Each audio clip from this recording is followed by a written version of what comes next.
各位网友，大家好，今天是2020年6月24号，星期二，欢迎大家参加王健美观察直播2的节目。我们今天的题目是中国债务急剧上升带来的系统风险。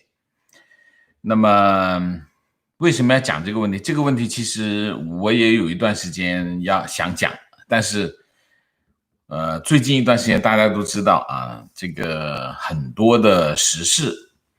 那么其实这2天呢，时事新闻稍微的静下来一下，因为很多事情还在酝酿当中，没有发生，所以我就想利用这个时间赶紧补课，把我们之前有一些我们没有讲的一些新闻，我认为很重要的新闻，我们就逮着机会我们就讲啊，逮着机会就讲。所以最近我的财经的议题会讲的多一点啊。但是如果时事又跑来了，我又会讲回去啊。好，我先讲个新闻，就是外汇管理局今天公布了2个数据啊，一个数据就是外债余额，一季度3月末中国的外债余额是20946亿美元啊，比去年年底增长了373亿美元。那么这个外债高吗？这个外债说高不高，说低不低，其实也不低啊。为什么？中国有3万亿的外汇储备啊，那么2万亿的外债，2万1000亿的外债，基本上外汇储备减掉外债，大概是有1万亿的冗余。这1万亿的冗余呢，要维持人民币汇率还是有点紧张的为什么？因为你还有涉及到一系列其他的支出所以我们以前算过这个账，我今天就不说了。那么为什么中国的外债会居高不下呢？2个原因。第一个原因是人民币的利率相对比较高，那么美元、日元、欧元利率非常低利率非常低，所以呢，中国的企业有条件的企业呢，都会去借一点外汇的债务这样的话它利率相对会比较低一点，而且国内有很多的行业限制，比如说房地产公司它不让银行借钱给他，那他怎么办？他只好跑到海外去借，所以这一些就是中国其实有很多非市场的因素影响这个，我们说这个价格机制被扭曲，原因就是政府不断的在干预那么从币种的这个期限来看，本币就是人民币在中国叫本币就是人民币，在美国叫本币叫美元本币占多少呢？占中国外债的 38%，中长期债务占 42%那么分别上升了3个点和1个点。那么本币上升什么意思？本币上升的原因是企业对人民币汇率有警惕。为什么？大家知道，如果你借了外债，比如说你借了美元债，那么最大的风险是什么？最大的风险当然是还不起这是最大风险。但除了这个最大的风险，第2大风险是什么？人民币贬值。人民币贬值，因为企业在中国，你挣的是人民币。那么如果人民币贬值，那你原来你借了1美元，你只要挣7块钱，你就够还了。你结果这个人民币贬值贬的10块钱，1比10，那你就得挣10块钱才够还。那可能原来你这个钱这个债还得了，现在发现这个债还不了了，为什么？因为钱要更多，你没有那么多钱，那可能这个资金链就断了。所以呢，其实有些企业就开始什么呢？开始借本币，向外资银行或者是外资金融机构去借本币，它也是外债，但是呢，它是借的是人民币。这样的话，人民币贬值它没关系那么在外债的币种当中，人民币币种上升了3个点，说明有些企业开始有这方面的警惕了这是一个。那大家来看一下，这些债到底是谁借的呢？我们看一下，政府借了多少？政府借了2762亿，中央银行借了502亿政府加中央银行占15%，商业银行9701亿占46%啊。然后是公司间的贷款和直接投资，大数8000亿占40%，大概是一个这个数。所以你可以看这个比例啊，比例主要的还是谁呢？主要的还是商业银行和企业在借钱啊。那么这是一个，这是外债啊。大家知道中国借了多少外债，外债的构成，它的趋势是这样。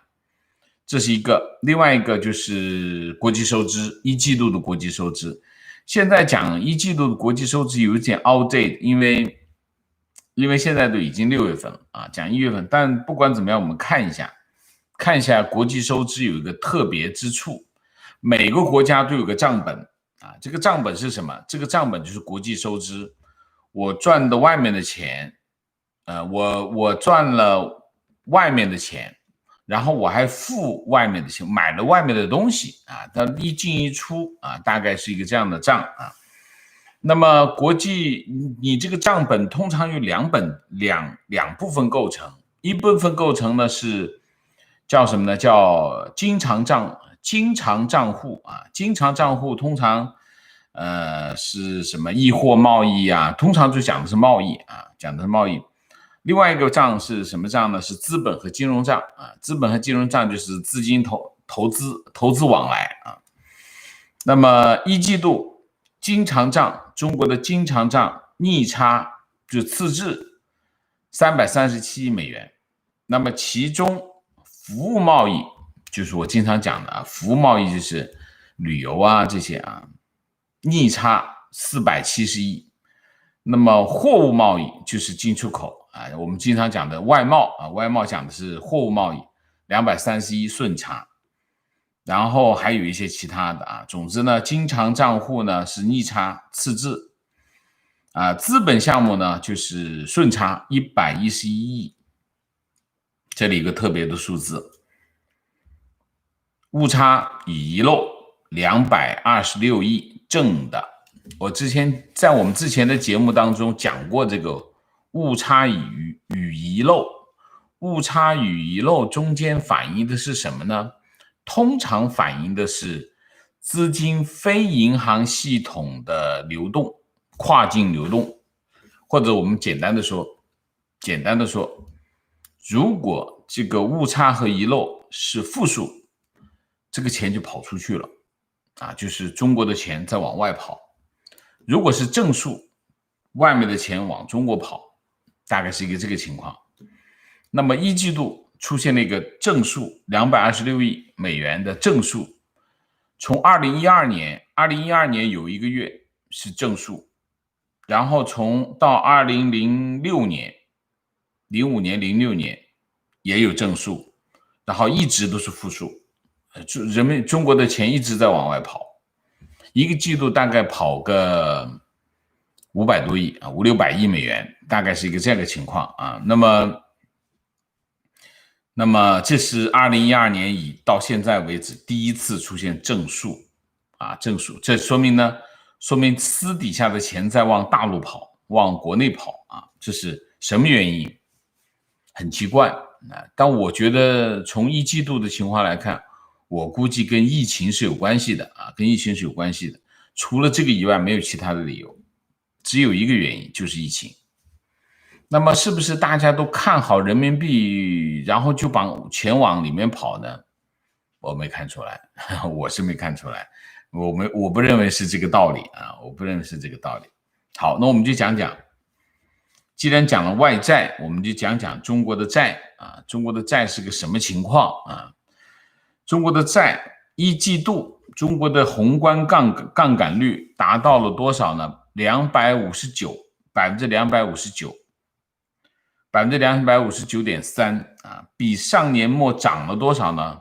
涨了13.9个百分点，涨幅非常大。那么这次杠杆率就是债务率啊，就是债务总额除以什么呢？除以 GDP， 就叫杠杆率啊。就是说，你比如说全国总杠杆就是全国总的债务。总的债务讲的是什么？政府、企业、家庭这三个就基本上就全包含了所借的所有的债除以 GDP。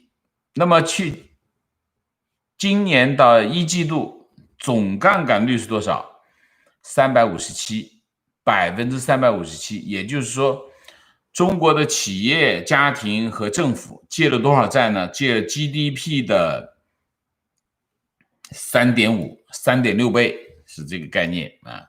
3.6倍高不高？非常高，非常高啊。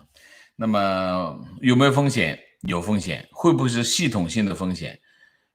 是系统性的风险。但是我们说它成为系统性的风险，有一系列的条件啊。我等一下分析给大家听。我先讲一下最新的情况。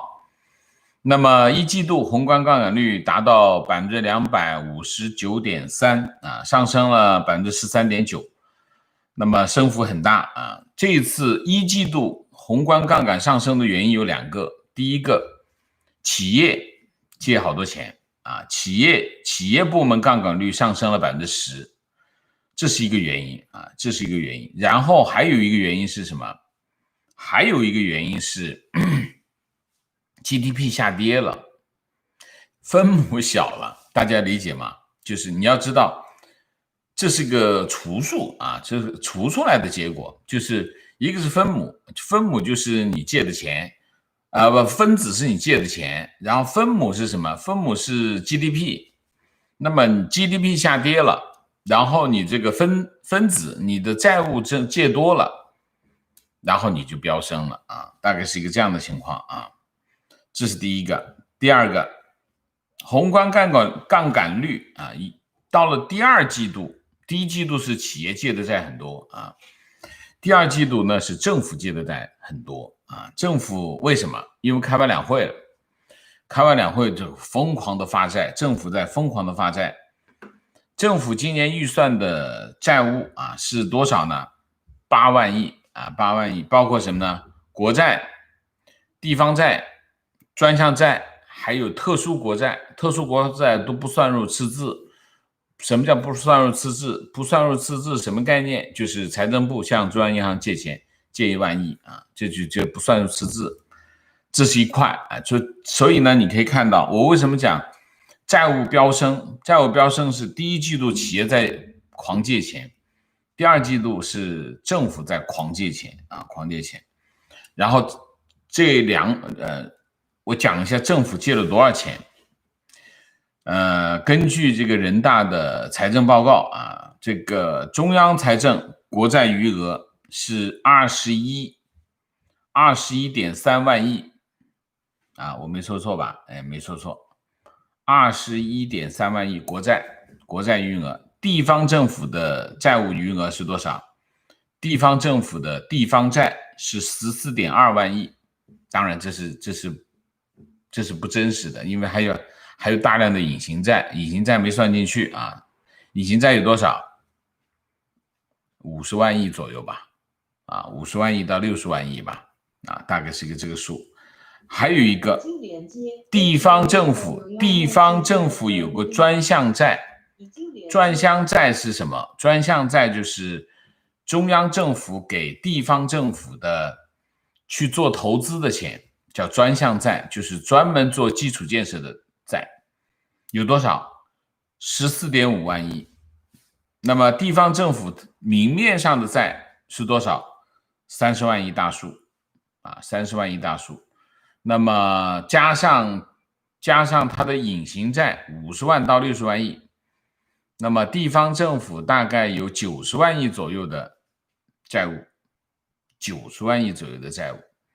那么加上中央政府的国债余额21万亿，那么大数就是110万亿，就是说中央政府加上地方政府的债，再加上地方政府的隐形债，整个的政府大概是个大数是什么？就是 GDP， 就是整个的 GDP 就是地方政府的，就是政府的债啊，这个债务非常的高啊，非常的高。那么现在债务风险，我们所谓的系统风险从哪里来呢？系统风险从3个地方来。第一个地方，经济放缓。经济放缓，其实无论是在任何一个环节，都会出现风险。从政府这个环节啊，政府这个环节当然财政收入是急剧下降。从目前的情况来看，政府除了借债没有其他的办法解决这个问题，就是财政状况。那么这是一个非常重要的问题，就是它财政的吸取呢，就是财政收入在急剧的下降啊。那么这是第一头。那么我们可以看到第一季度啊，政府公告出来的财政一季度的经济增长是跌了6.5%啊。那么第二季度啊，有人说在反弹啊，那是不可能的，第二季度一定是下跌。你看现在这个经济数据你就知道，第二季度中国经济仍然是下跌。那么这是经济下跌直接影响的就是政府的财政收入，这是第一头啊，第一块，就是说经济下跌导致什么？政府财政状况的恶化，政府财政状况的恶化，它的偿债能力就出现问题啊，这是一大块啊，这是一大块。第二大块是什么？第二大块就是债务集中啊，债务集中的偿还。今年是什么？今年是中国债务集中偿还的一年，2020年，国债到期有15000亿，地方债到期有2万亿啊。还有什么呢？还有公司企业的信用债，信用债大概是多少？6.3万亿啊。所以我们讲出来混，迟早都是要还的啊，不是不还的。很多网友讲，哎呀，就让这个中央银行发债，中央银行发钞，然后那个举债就不还了就完了，不可能的，都是要还啊，都是要还。然后你想一下啊，1.5万亿、2万亿、6.3万亿加在一起多少？8、9、10万亿，就小10万亿，要还小10万亿的账啊，没错，小10万亿的账。小10万亿的债，今年集中要还2020年，这是第二个风险啊，第二个风险。第三个风险在哪里？这个药引子在哪里？我们说它成为系统性的就风险，它为什么能成为系统性的风险？它肯定要有个药引子，引发这一连串的这个风险。这个药引子在哪里？这个药引子就是人民币汇率啊，人民币汇率就是个药引子。就人民币汇率如果人民币要是出现了急剧的贬值，它就会引发债务风险。这个债务风险它形成的这个风潮，我们就可以叫它叫什么？叫系统性的风险。这就是所谓系统性的风险，讲的是什么？讲的就是这个。所以大家要小心啊，小心。为什么？你可以看哈，到现在为止啊，人民银行在这次这个疫情造成的整个的过程当中，你看人民银行没什么动作。虽然人民银行这个易纲就发明了很多新词儿啊，很多金融创新，各种各样的工具都出来，跑来跑去的，眼花缭乱。你可以看易纲这一届人民银行哈，就是我估计过去2年吧，2年，人民银行发明的新的这个金融工具，比过去20年人民银行增加的金融工具都要多啊，就是各种金融工具眼花缭乱，我学都学不过来，而且都是几个英文词串在一起啊，就搞不清楚，真的搞不清楚啥是啥。他搞这么多金融工具，目的是什么？其实目的就是一个，就是掩盖中央银行在这次疫情导致经济下跌的整个的过程当中，中央银行无所作为。其实中央银行没有，人民银行无所作为。为什么人民银行无所作为？因为人民银行所有的金融工具，就是它主要的，我当然讲的是主要的金融工具，都被冻结住了，它没办法动。你比如说，作为人民银行，通常作为一个中央银行，通常有3个主要的货币工具啊。第一个工具就是利率啊，这是第一个工具。第二个工具就是汇率，第三个工具就准备金率。这3个工具主要是这3个工具啊。这3个工具是拿来干什么？用来调节市场的货币供应，主要是来调节市场货币供应的啊。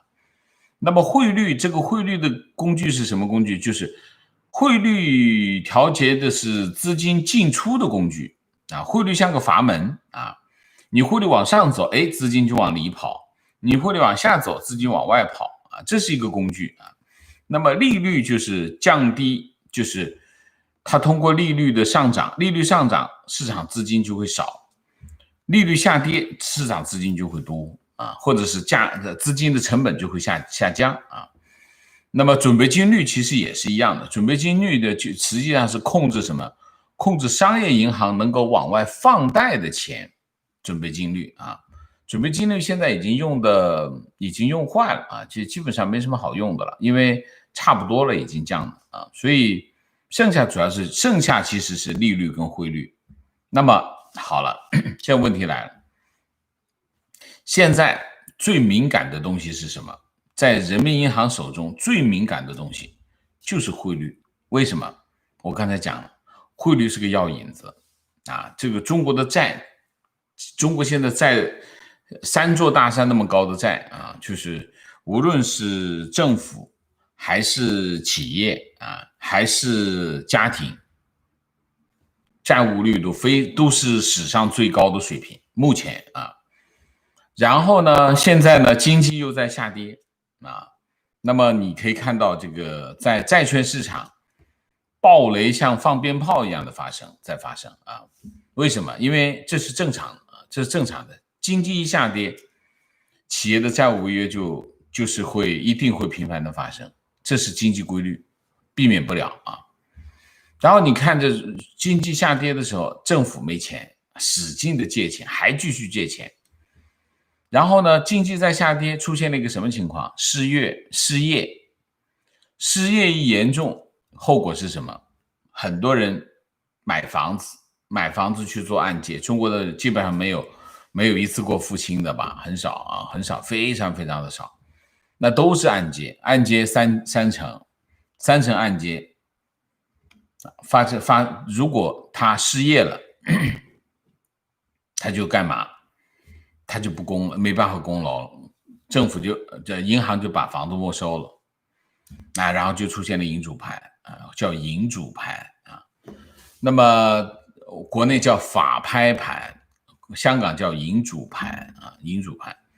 那么这都会，这每一个环节出现的问题，都会引发系统性的金融风潮啊。但是其实最敏感的是什么？最敏感的就是汇率。人民币汇率如果它出现了一个急剧的下跌的话，会造成资金的急剧的往外跑。资金急剧往外跑，会造成资产价格的下跌。资产价格一下跌，那就系统金融风暴就来了。就是美国的次贷危机就这么来的啊，美国次贷危机就这么来。所以人民银行敢不敢动汇率？完全不敢动，必须保住汇率，保住汇率才能保住房价。很多人老问我这个问题，我再讲一遍，保住汇率才能保住房价。那怎么保住汇率呢？我们之前有个专题专门讲过，中国建立了一个系统工程来控制汇率，控制汇率不贬值。首先不贬值，怎么控制呢？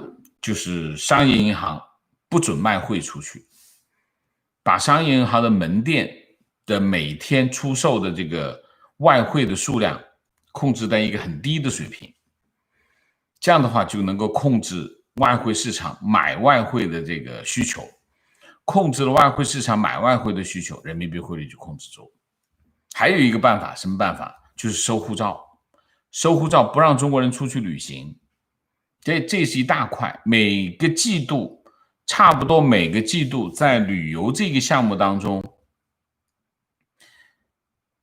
中国会有600亿美元的赤字，且收护照的效果是什么？600亿变成了多少？400亿，减少了1/3，也很厉害的，就减少200亿啊，减少很多的啊，所以这里面就是中国就采取了一个系统工程来控制中国的外汇使用量，从而控制人民币汇率，不让它跌。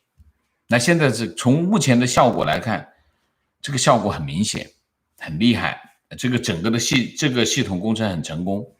我觉得这应该是一刚干的好事啊，一刚干的好事啊，所以大家都换不到外汇，所以到处都喊美元荒，美元荒，岂不是美元不荒？美元根本不荒，它是不卖给你，不让你买，美元没有荒。哈哈。好，你看人民银行这一头，汇率不能动，利率敢不敢动？利率跟汇率是有关联性的啊。为什么现在很多钱往中国跑？原因是什么？源于中国保持一个比较高的利率，中国人民币基本上算是和美元挂钩，虽然它有一揽子货币啊，但其实是差不多跟美元挂钩的啊，美元应该是占80%以上的。那么人民币维持和美元的一个比较大的息差，那么很多资金，特别是美国的资金啊，跑到中国去干嘛？无风险套利。什么叫无风险套利？他在美国市场借钱，借美金，借一笔美金，借多少美金？反正借一大堆美金，假设借100亿美金吧，利率很低啊，1厘，我就算1厘，一年年息1厘。好，他跑到中国去买什么呢？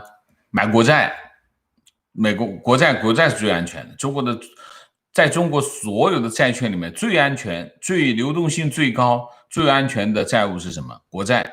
啥都不想，冲进去买国债，多少钱？多少利率？2.5厘，中间有多少？1.5厘的息差，只要人民币不贬值，这是没有风险的。他们天天做这个动作都可以，每天做10亿，每天做10亿，他就一直在赚钱。所以这就是无风险套利啊。然后当然他也可以做一个动作，做什么动作呢？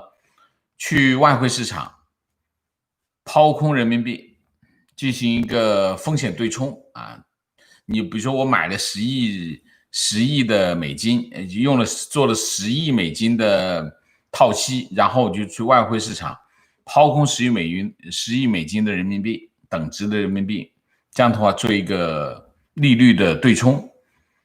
像我就坐那收钱了，很容易的。所以这为什么资金每年跑到中国市场的国债市场的资金有1万亿人民币，原因是什么？就这些钱。这是什么？这是刀头舔血，赌人民币不贬值。但是如果他做了对冲的话，问题也不太大啊，大概就是这样。那么所以你可以看，人民银行其实在这一次金融危机当中经济危机当中，他有做什么动作吗？基本上没什么动作啊，什么直达有什么直达措施啊？直达措施是非常可笑的。人民银行怎么可以做直达措施呢？人民银行一定要做什么？一定要通过商业银行去做事。那它有什么直达措施？只有直达措施，那叫计划经济啊，这是乱来一气啊。然后你可以看，所以在这个问题上，人民银行你看从今年以来做了好多的眼花缭乱的动作，其实就是掩盖他在这件事情上啥都干不了。好，财政部能干什么呢？财政部只能干一件事，发债，使劲发债。中央政府的债叫国债，使劲发；地方政府的债也叫地方债，使劲的发。还地方政府搞基建的债叫专项债，使劲的发，一口气要发8万亿的债，然后他就开始分钱，分钱，这是我的钱，地方政府的钱，地方政府搞基建的钱，还有直通的钱，直接是去到地方政府到县政府的钱，县政府现在很困难，财政部现在只在做一件事情，就是干这种事情，分钱啊，发债分钱，借债分钱。大概目前的情况就是一个这样的情景，大家可以看到，在这个情景之下，最大的风险是什么？最大风险就是人民币。以现在中国经济的水平来看，人民币在这个位置根本是撑不住的。但是呢，人民银行呢又不想拿着外汇储备，外汇储备是3万亿，如果你要用3万亿里面的钱来守人民币的话，一年1万亿随便就没有了，行吗？不行，当然不行。你现在外债都2万亿，你外汇储备3万亿，这中间只差1万亿，你不小心没有了，你这人民币更守不住，更完蛋。那怎么办？我刚才讲，人民银行就设计了一个刚才我说的这种完美的系统工程，操控人民币汇率啊。所以美国政府应该来问我啊，中国政府有没有操控汇率？中国政府有操控汇率，不过你们不知道怎么操控啊。所以呢，现在的情况是什么？现在的情况唯一能够让整个局面改观的情况是什么？条件是什么？唯一能改观现在中国经济现状的情况，就是一个条件：出口。把中国经济，把刚才我讲的这些系统风险也好，中国经济拉出泥沼的，只有一样东西，就是出口。出口改善才能把中国经济带出来，出口不能改善，中国经济就完蛋，就是沿着这条路继续往下滑，没有其他的路可走。那么问题来了，在这个条件之下，中国需要中美贸易协议，还是美国需要中美贸易协议？从这个角度来说，中国比美国更需要中美贸易协议。为什么？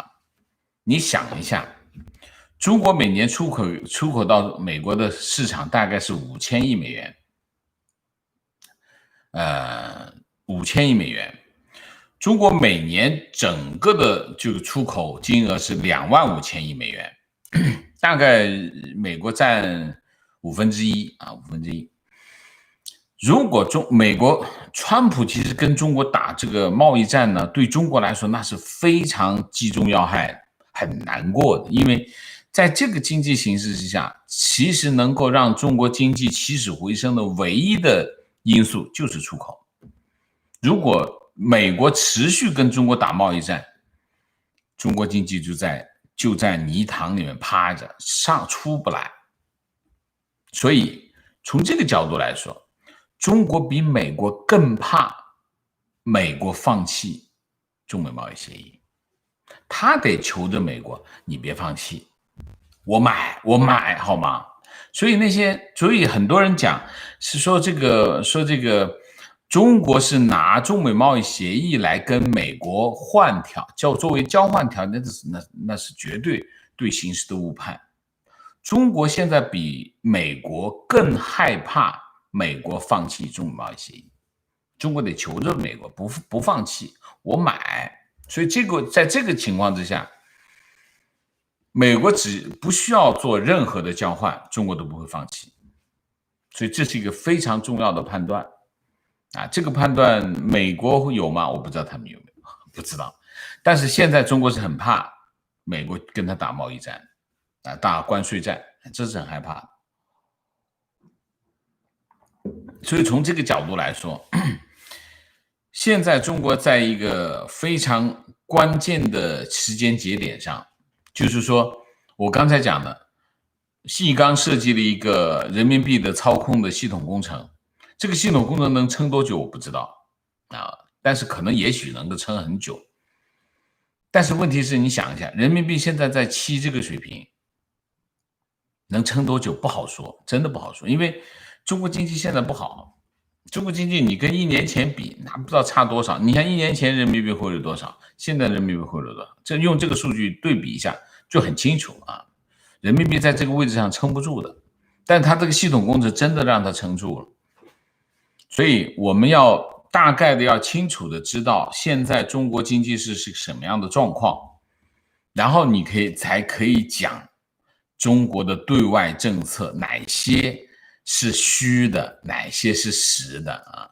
虚的是什么？虚的就是这边搞一下，那边搞一下，我觉得那都是虚的。实的其实就是中美贸易协议，这是实的。好吧，我们今天就讲这么多啊，这个议题我们就讲这么多了啊。中国的外债今年是飙升、狂升，然后本身已经非常高了啊，总体的这个杠杆率这么高，经济又在下跌，风险非常大。关键点看什么？看人民币汇率，好吧？好，我们今天的主题就讲到这里。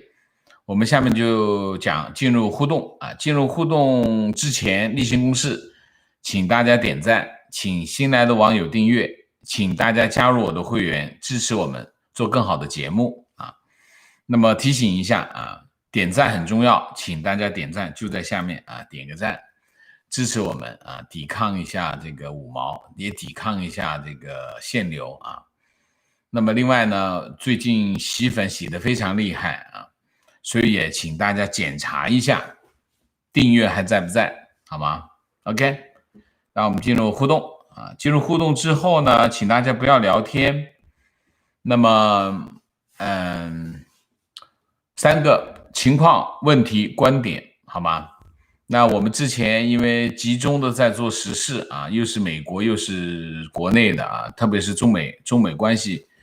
所以落了很多财经这方面的内容，我们最近会陆陆续续的补上来啊，我尽量的补课，好吗？跟大家交代一下啊，明谢一下。周雨婷，谢谢；阮光能，谢谢；闪电233，谢谢；打卡东京，又赶上王老师直播，加油，谢谢；Kitty Lee，谢谢。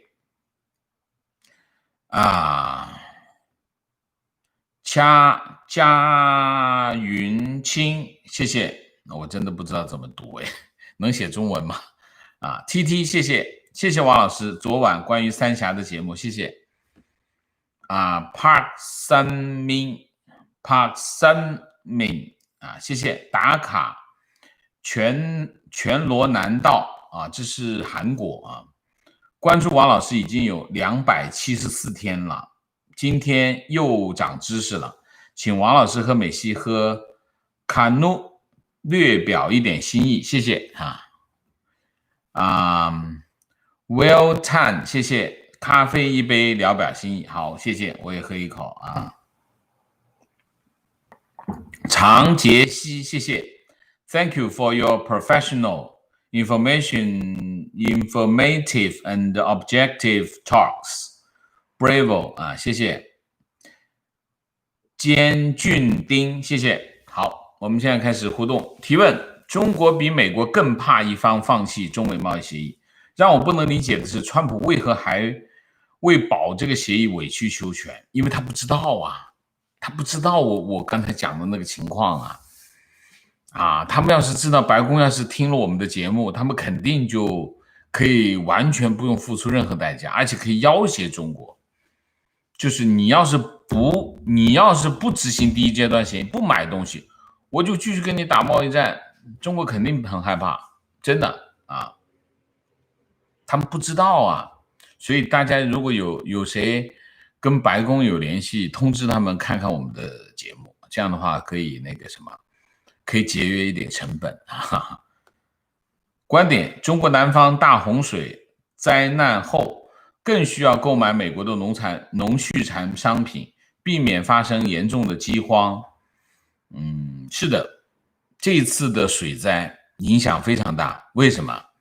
你看这次水灾都在中国的主粮区中国的主粮区，什么河南、湖南、湖北、江西，这都是中国的主粮区，关中地区都是中国的主粮区中国的粮食会受影响，所以买这个叫什么？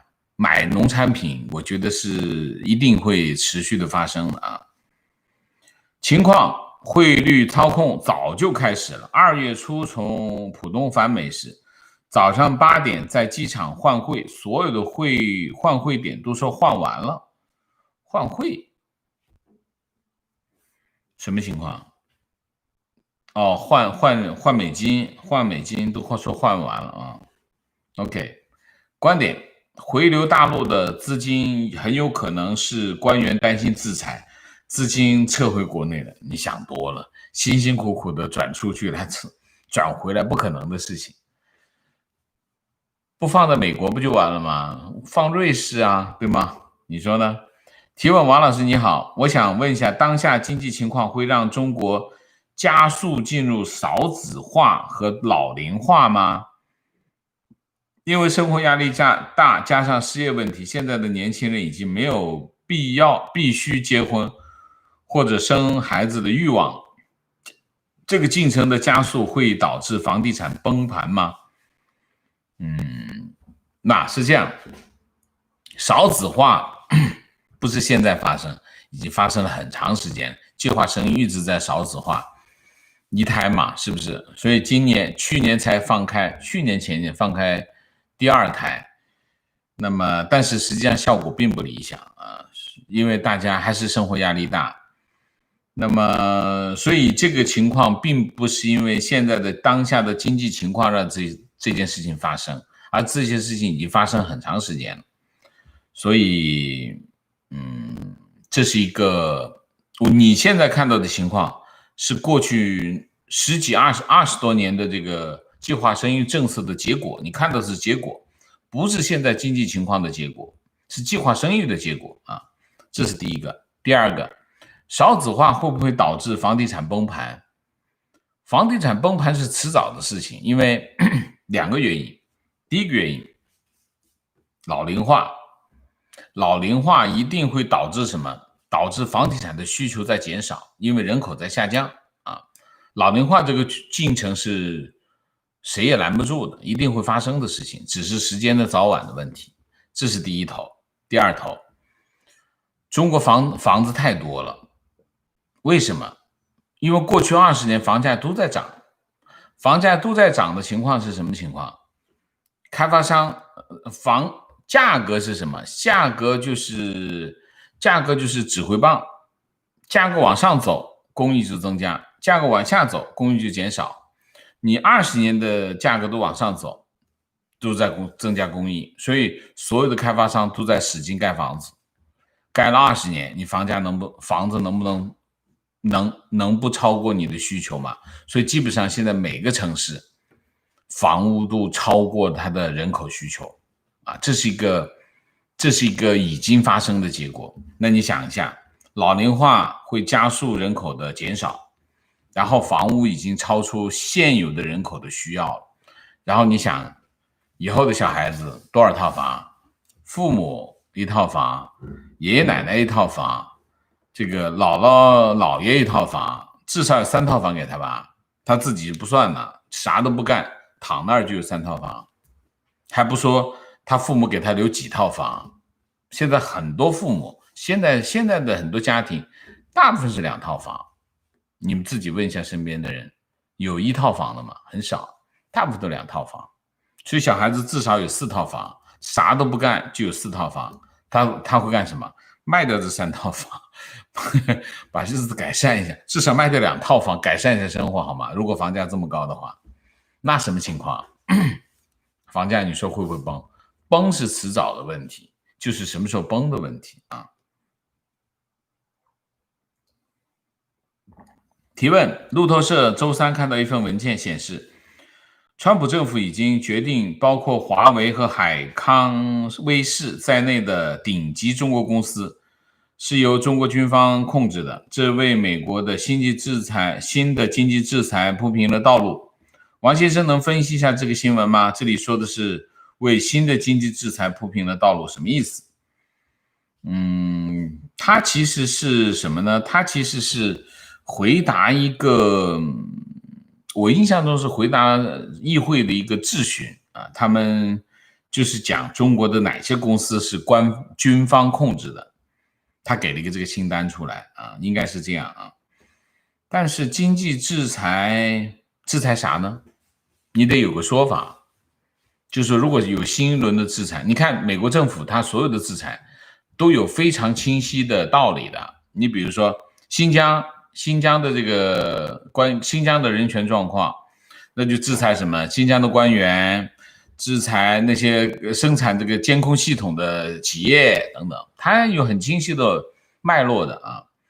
那军方控制的他怎么制裁？他有没有什么说法？我不知道啊，我没有太去追这条新闻，因为我在看其他的啊，好吧，大概是这样。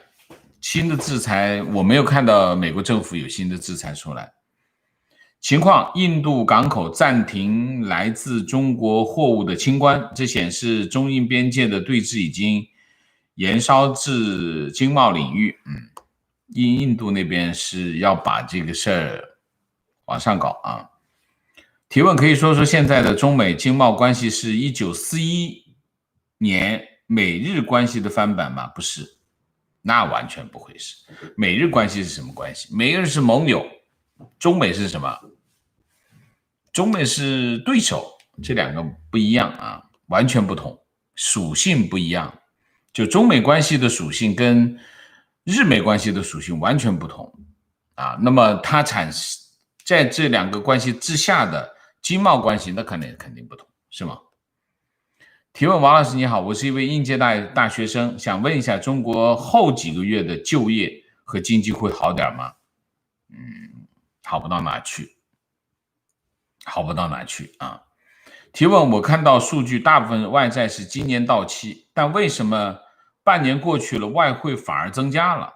是到期集中在3、4季度吗？中国经济现状，企业还能继续发外债还旧债吗？我不知道是3、4，我印象中是7、8月份啊，一个是3、4月份，一个是7、8月份。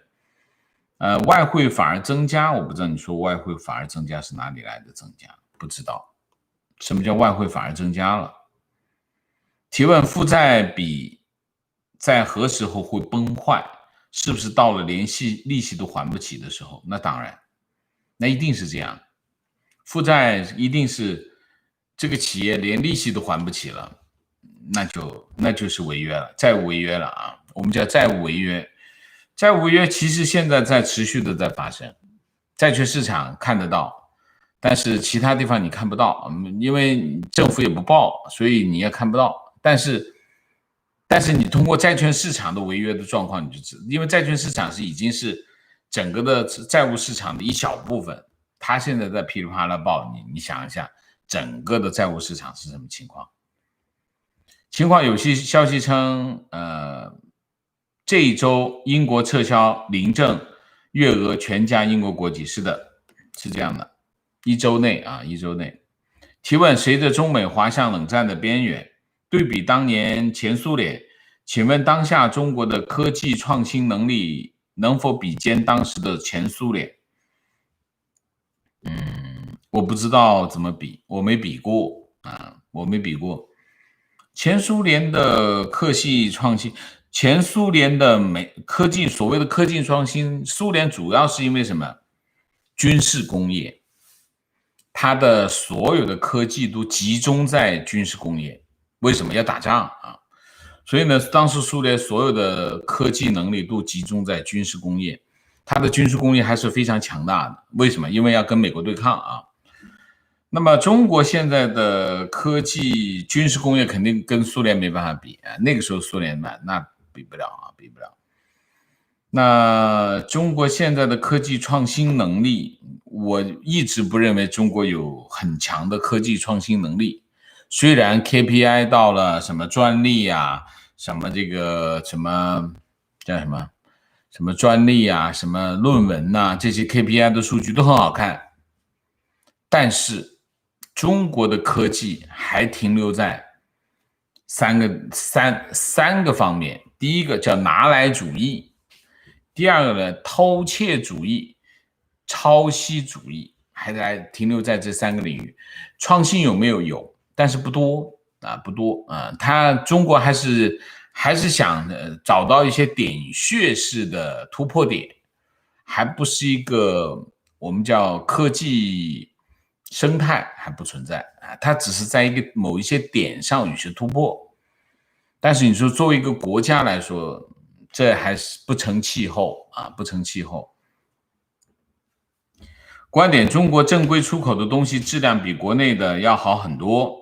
我以前一个同学说，最好的给美日，次好的给欧洲，最差的留国内。和日本正好是反的，日本好像是把最好的先留在国内，这就是区别。其实这是误解啊，误解是什么情况呢？就是谁给的钱高，谁的价格最好，好东西就往哪儿跑，就是这么简单，就是价高者得。你出口出的美日，为什么？因为它出的价格高啊，而且你要知道，中国的外贸企业是很难做内销的，为什么？给不起这个价呀，这是差别很大的。你想想，一个锅，你在中国卖100块钱，你在美国卖300块钱、400块钱，你想想这两个锅的质量差多少？当然差很多啊。这里面这就是道理啊，没有什么好不好质量的，质量跟什么有关系？跟价格有关系。只要你价格上去了，质量就上去了。但问题是国内你这个消费能力没有到那个水平，你当然质量就没那么好，没那么好，你不是说我不想卖给你，是你买不起啊，就是这个道理啊。还有一个什么情况？中国的这个商业条件太差了，做外贸的，只要他做了外贸，他都不会做内贸。为什么？钱又收不回来，骗子满地都是，辛辛苦苦挣了1年的钱还不够被骗一把的，全白干了。所以我那天看了一下国务院鼓励这个外贸企业转内销，怎么转得过来内销？做了外贸的企业都转不了内销，原因很简单，你那锅成本就是100块钱，卖400块钱的，你结果在国内那锅就只卖100块钱，你怎么卖？这生意怎么做？这还不包括其他的流通环节，这怎么弄？没法弄的。所以在这个问题上没什么好谈的，跟这个什么出口啊好不好没有关系，就是价格的问题。大家要学会用市场经济去分析这种经济行为啊。提问还是不太明白为什么人民币汇率贬值会影响房价。我不说，你自己把我们的前面的节目再看看好吗？因为大家都听了很多了啊。观点：实话实说，中国的经济确实影响全世界，各产业需求增长主要靠中国，美国和世界各国都受不少影响，这就是顾虑。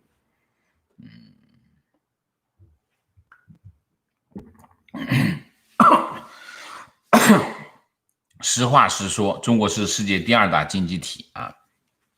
那么作为世界第2大经济体，它有很多的需求，它会不会对其他经济体产生影响？一定的，这都是前提。我们刚才讲了这么，我们每次讲中国的经济的议题的时候，有一个前提，大家记住，我永远都不会讲，但是这个前提永远都在。中国是世界上第2大经济体，这是一个大前提放在这儿，所以我们不必拿来讲。为什么？因为这是前提，不需要讲。就像美国是世界上第1大经济体一样，你需要讲吗？完全不需要讲。所以它对全世界有没有影响？一定有影响啊！你想一下，那么大一艘船在那儿，你这小舢板在旁边，怎么能不受影响？一定是受影响。而且特别是什么？大家记住，大家知道星球对吧？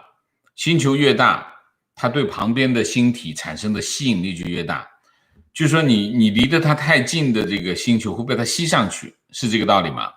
经济也是一样的，就是说你经济一个大的经济体旁边很难有独立运行的星体，它都会啪吸上去的。你比如说像越南啊、蒙古啊这些国家，它都会吸附在中国的上面。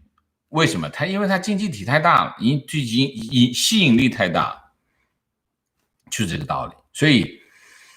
所以我们在看待很多国家和国家之间的关系的时候，大家就要明白，有些事情你做不到的原因，并不是你不想做，而是你就是做不到，客观条件影响。所以其实你看哈，台湾我们就说两岸关系啊，两岸关系其实对于这个大陆来说，啥都不用干，啥都不用干，就做一件事情，把经济搞好，台湾就会被吸过来。为什么？如果不是中美打贸易战，台湾那些电子厂不会搬回台湾，原因很简单，他为什么不在大陆？大陆那么多手机在卖，那些芯片卖给谁？肯定卖给华为这些小米这些手机供应商啊，这个毫无疑问的呀，这是市场最大在中国啊。但是结果你搞掰了，你跟美国一搞掰之后，中美一打贸易战，这些美国台湾的电子厂全跑回台湾去了。为什么？他在大陆没办法他生产的东西卖不到美国去啊，美国也是很大的市场啊。你别以为光中国的市场大，美国的市场全世界最大，所以他怎么办？他只好搬回台湾。就搬回台湾的影响是什么？台湾慢慢过去改革开放20-30年最大的成果是什么？两岸关系最大的成果是什么？大陆成功的把台湾的产业全部吸到大陆去了，台湾就产业空洞了，台湾的景气就不好。台湾景气不好怎么办？那我只好做服务业，做什么服务业？旅游业呗，旅游业靠大陆游客。所以在马英九时代是最反映两个经济实体之间关系的状况。是什么状况？就是台湾极其依赖大陆，这就是马英九时代。结果这件事情跑到蔡英文手上就翻了盘了。为什么？中美贸易战一打，台资企业回去，他景气一下子就上来了，他不完全依靠旅游业了，他对大陆的这种经济的这种依赖性一下子就改观了。你还能影响他吗？没那么容易影响。这就是我们就说国策重要在哪里？国策最重要的，你很清楚的能够看到我做这个动作的后果是什么。后果你会改变很多事情，很多事情都会发生变化，就是这么发生的啊。提问王老师好，在加州亚裔的收入远高于白人和其他人种，其中印度裔的收入又高于华人。但看受教育程度，华人不比印度人差，华人中好像比不过印度人。王老师分析一下这是什么原因？提示英语语言环境、英国殖民文化、性格很能说抱团。你还提醒我自己不会说嘛？但是我觉得这都不对。我觉得最重要的是什么？经常有中国人，我在加州也待了蛮久的啊，很多，我身边有很多在这些科技企业工作的朋友啊，他们都在聊，说印度人很会拍马屁呀，很会这个说话等等啊。所以印度人的升迁速度比中国人快，甚至是他们的玻璃天花板比中国人高很多啊。反正中国人不喜欢印度人，就是印度人在中国人嘴里是不大靠谱的啊。但是我的观察并不完全是这样，我也接触一些印度人啊，我也接触很多中国人，特别是中国的这种理工男吧。或者是中国有非常多的优秀的人才啊，就是中国有很多优秀的人才，但是你看，就是其实中国人在硅谷的发展，也不是很多人说的这样啊，说的，只不过呢比较扎眼，印度人的发展比华人发展更扎眼一点。但是我觉得完全说印度人比不过中国人比不过印度人，不完全如此啊，我并不觉得是这样啊，这是第一个判断的不同。第二个判断的不同就是，印度人还是比中国人要开放，我觉得这一点我觉得是比较突出啊，印度人还真的是比较开放。还有一点是印度人比中国人要强的地方，就是他真的还是有公心。就是一个是比较开放，一个是公心，公心很重要。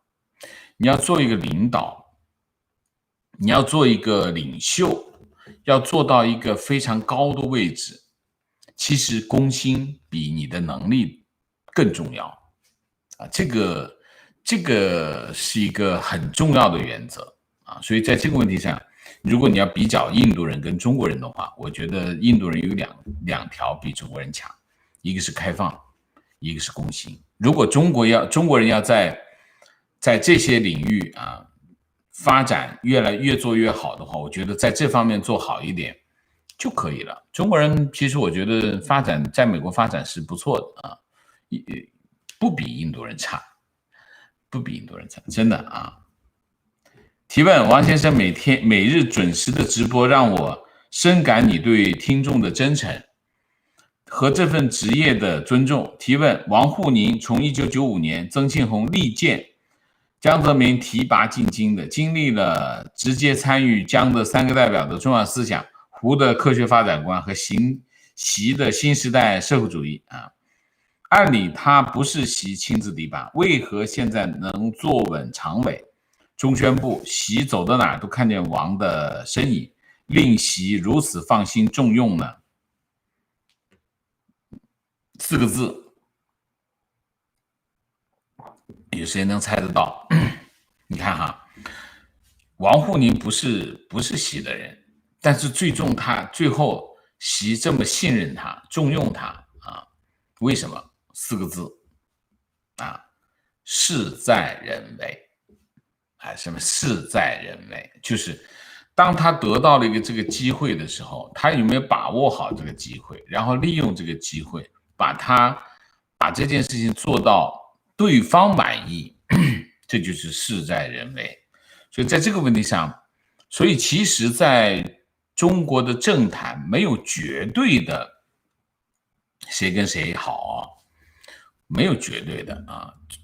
这都是一个相对的过程，所以你看很多，我经常会笑海外的一些自媒体讲中国的人士，就是看什么拼履历，往中间一拼啊，你看这个人在一级部干过，这个人也在他们俩就是一伙的，不一定的，他可能2个人在同一单位打得不可开交都不一定呢，是不是？所以，这里面有很多的变数啊，有很多的变数，还有很多大家不知道的事情。就是说，你可以看，我经常讲什么呢？就是我们看到一件事情不合理，但是它又存在，一定是有合理的部分你没看到，一定是这样啊。王沪宁也是一样的，王沪宁跟习之间的关系，他怎么走到今天？第一个条件就事在人为。习基本上，你看习现在的稿子都是王沪宁的调子啊，所以肯定是他对他满意，他才能够坐到这个位置上。他为什么满意，肯定跟他表现有关系。那他中间建立的这种信任关系有没有其他的因素？不知道，也许有啊，也许有，好吧。观点：日本人说日本有全世界最挑剔的消费者，日本的东西怎么都不可能不好的，这是从终端倒推的事。日本在很长一段时间都没有廉价航空公司，他们不愿意为了价格牺牲服务品质。是的，挑剔的顾客有一个原因，只有一个原因，什么原因？竞争度。一个市场有没有充分竞争？有没有充分竞争？表现在什么地方？表现在终端产品上。只要你有充分的竞争，甚至激烈的竞争，这个服务或者这个产品才能达到一定的高度。我举一个例子，大家上网去搜一下日本搬家。我看过一个视频，讲日本人搬家，看得我简直都傻了。你想一下，日本人搬家都到那个极致的水平，我都没见过。为什么？竞争啊，这就是竞争的结果。我们还是要用经济的角度去看这些行为啊。那么你看这个中国的搬家什么情况？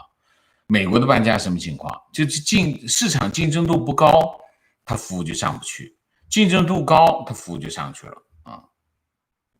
情况比人16年前毕业于沈阳农业大学，毕业年做课题就给1平方米的耕地做实验，现在一评都没有了。这样的农科毕业论文不抄的话，叫袁隆平来也做不出来。说的也是。观点，其实中国的职场文化跟社会受政治文化影响太大。昨天说了，刚盖好的小区很漂亮，下2小时的雨就淹到膝盖。华为跟瑞信也是这样啊。鸿蒙系统在知乎上面被喷得面目全非，但是当时华为的排场真的很帅，看到